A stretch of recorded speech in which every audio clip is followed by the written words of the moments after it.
பனித்துளிகள் ஜனவரி 8, 2025. கோலால் தேற்றுகிறார். கர்த்தர் என் மேய்ப்பராயிருக்கிறார். தேவரீர் என்னோடே கூட இருக்கிறீர். உமது கோலும் என்னை தேற்றும்.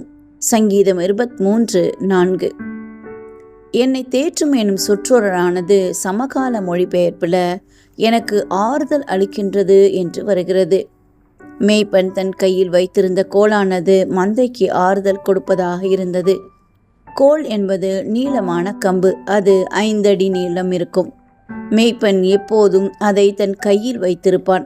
அந்த கோலை ஒரு மேய்ப்பன் எப்படி பயன்படுத்துகிறான் என்பதை நேரில் பார்த்த டாக்டர் டஃபின் தன் அனுபவத்தை பகிர்கிறார். 1849 ஆண்டில் சிம்லாவுக்கு அருகில் இமயமல பகுதியில் அவர் பயணம் செய்து கொண்டிருந்தார்.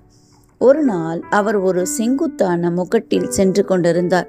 பெரிய பள்ளத்தாக்குக்கு அருகில் இருந்த குறுகிய பாதை ஒன்றில் ஒரு மேய்ப்பன் தன் மந்தையோடு செல்வதை கண்டார்.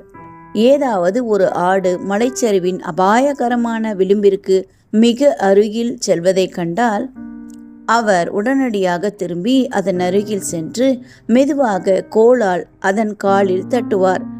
அது மலை விளிம்பை விட்டு பாதை பக்கம் திரும்பாவிட்டால் சற்று ஓங்கியே அடிப்பார்.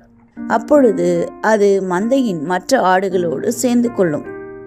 நமது மேய்ப்பராகிய தேவனும் இப்படித்தான் செய்கிறார்.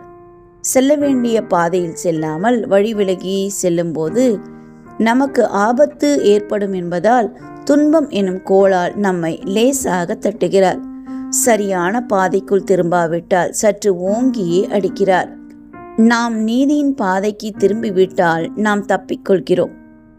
கோலால் அடித்தாலும் திரும்பாமல் ஒரு ஆடு பள்ளத்தாக்கிற்குள் விழுந்துவிட்டால் மேய்ப்பன் தனது கோலை திருப்பி கைப்பகுதி முனையில் இருக்கும் வளைவை அந்த ஆட்டின் வயிற்று பகுதியில் கொடுத்து அந்த ஆட்டை பள்ளத்தாக்கிலிருந்து வெளியே தூக்கிவிடுவானாம்.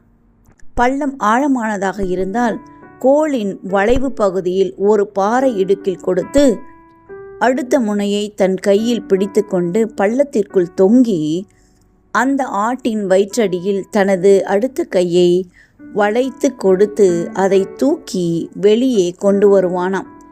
எப்படியாகிலும் நம்மை காப்பாற்றுவதற்கு நம்முடைய தேவன் முயற்சி எடுக்கிறார். அப்படி முயற்சி எடுக்கும்போது ஆடாகிய நாம் பல சமயங்களில் திமிர் கொண்டு அவரை விட்டு ஓடி போகிறோம். நம்முடைய சம்மதம் இல்லாமல் தேவன் எதையும் செய்வதில்லை. ஏனென்றால் நம்முடைய சுயாதீன சித்தத்திற்கு அவர் மிகுந்த மதிப்பு கொடுக்கிறார். இன்றைய ஜெபம்.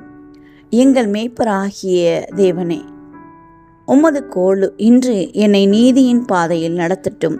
இயேசுவின் மூலம் ஜெபிக்கிறோம் ஜீவனுள்ள நல்ல பிதாவே. ஆமென்.